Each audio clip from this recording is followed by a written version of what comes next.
Hello guys, I'm back again. Uh, Please subscribe, like, and share. Thank you for those who are supporting me. I really appreciate it. Without further ado, let's get straight away. So there's been floods in Pakistan. This is something that people are not talking. I know right now, because of the Ukrainian crisis, that's where most of the media attention is. You know, all the media, all the diplomats, all the money is going to the Ukrainian war, and also because of how you know, things are becoming expensive in terms of energy, food prices. People tend not to care about what's happening elsewhere because they have more problems on their table, and it's understandable. But it's important to also know that Pakistan has been having floods for 2 weeks, heavy floods. Now the rains are subsiding, they are becoming little, but the devastation that has been left there is like has never seen before. Pakistan has been here again in 2010, uh, where there was so much flood, but now this is bigger. A third of the country has flooded. 33 million people have been affected. 1.5 million people have been displaced.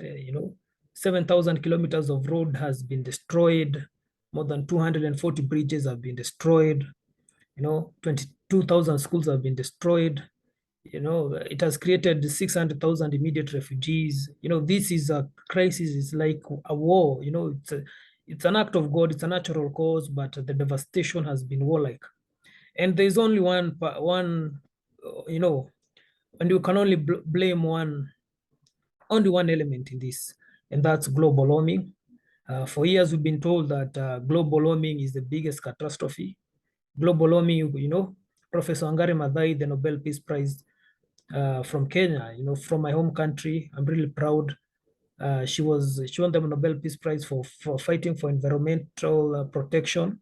She said, when you fight nature, nature fights back, and when it fights back, it's worse because you cannot fight nature, and that's what she said.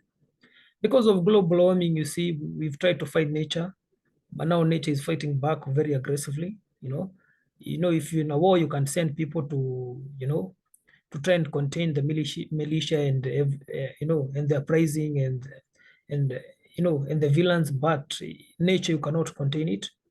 So the Pakistani flood have been caused because of global warming in terms of glacial melting. The glaciers have been melting in the mountains that feed the Indus River. The Indus River is the longest river in Pakistan. It stretches from north to south through the length of the country. The Indus River, if it sounds familiar, and if it doesn't sound, the Indus River is the cradle of civilization, along with River Nile in Mesopotamia, uh, Euphrates in Persia, in modern day Persia, Iran. Indus River is in Pakistan, around there, India, Egypt, we know it's in Africa. So Indus was one of the cradle of civilization. It's a big river, but because of global warming, the glaciers have melted, they filled the banks, and now the banks have become wide. And along the Indus River, the people mainly farm, especially in Pakistan. So the river's busted, gone, it has reached its limit. And this is as a result because mid this year, Pakistan faced the hottest season of them all, especially at the beginning of the summer and midsummer. At that time, Pakistan was the hottest place on planet Earth. So this resulted in heavy glacial melting and warm weather, and the warm weather led to, evaporation, and warm air holds a lot of water when it's rising. So the rains the rain have come, you know, have rained hell on Pakistan. It's a catastrophe. The United Nations Secretary General has said the world should pay attention and try and at least show some humane, because the world is so quiet. No one is talking about the Pakistani flood disaster. We remember the Notre Dame issue in France last year, 2021, where it burnt and 880 million was raised in 1 day and a half. But when it comes to an issue like Pakistani, where people really need this, really need this humanitarian assistance, it's mostly falling on deaf ears. there's not that push that people are pushing, like the way the people are pushing for the Ukrainian war.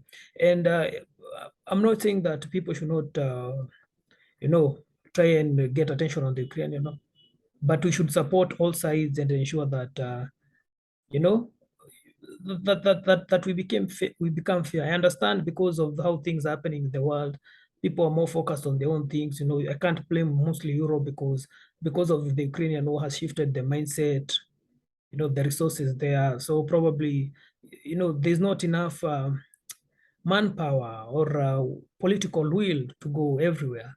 But the Pakistani flood is a big issue. It's an issue I'll be watching closely, trying to see how it goes. And we just hope that everything will work out. And also the world will, for once, will, you know, climate change will now be an issue, because at the end of the day, the biggest losers of climate change are the global south, the African countries like Pakistan. Let's not forget that Pakistan has been facing an economic issue, debt. They they haven't been able to meet their debt obligation. Pakistan neighbors Afghanistan. It has also been having a lot of refugees from Afghanistan because of the Taliban. So Pakistan has been facing other internal issues, and this flood could not come at a very bad time.